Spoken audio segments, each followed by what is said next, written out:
തുടരും എന്ന ചിത്രത്തിൻ്റെ റിലീസ് മാറ്റിയോ? ചിത്രത്തിൻ്റെ ട്രെയിലർ ടീസർ എവിടെ? അതിൻ്റെ ഏറ്റവും പ്രധാനപ്പെട്ട അപ്ഡേഷനാണ് ഇന്നൊരു വീഡിയോ ഭാഗത്ത്.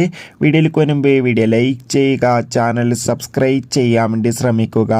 തരുൺ മൂർത്തിയുടെ സംവിധാനത്തിൽ മോഹൻലാൽ, ശോഭന എന്നൊക്കെ പ്രധാന കഥാപാത്രങ്ങളായി വരാൻ പോകുന്ന ചിത്രമാണ് തുടരും.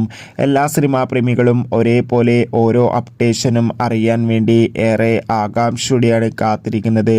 ചിത്രത്തിൻ്റെ ആദ്യം റിലീസ് ചെയ്ത 3 പോസ്റ്ററിന് മികച്ച അഭിപ്രായം തന്നെ സ്വന്തമാക്കാൻ വേണ്ടി സാധിച്ചിട്ടുണ്ടായിരുന്നു. ഏവരും പ്രതീക്ഷയോടെയാണ് ചിത്രത്തിൻ്റെ റിലീസിനായി കാത്തിരിക്കുന്നത്. ഇപ്പോൾ ഇതാ ചിത്രം ഈ വരുന്ന ജനുവരി 30 തന്നെ തിയേറ്ററുകളിൽ എത്തുമെന്ന് കൺഫേം ആക്കിയിട്ടുണ്ട്. എന്തായാലും ചിത്രത്തിൻ്റെ ട്രെയിലർ ടീസർ ഉടൻ തന്നെ പുറത്തു വരുമെന്നാണ് റിപ്പോർട്ടുകൾ സൂചിപ്പിക്കുന്നത്. എന്തായാലും ചിത്രത്തിൻ്റെ റിലീസിനായി നമുക്ക് കാത്തിരിക്കാം. എത്ര പേരാണ് തുടരും എന്ന ചിത്രത്തിൻ്റെ റിലീസിനായി കാത്തിരിക്കുന്നത്? തീർച്ചയായും കമൻറ്റ് ബോക്സിൽ രേഖപ്പെടുത്തുക. അടുത്തൊരു വീഡിയോയിൽ കാണും വരെ ഇവർക്കും ബൈ.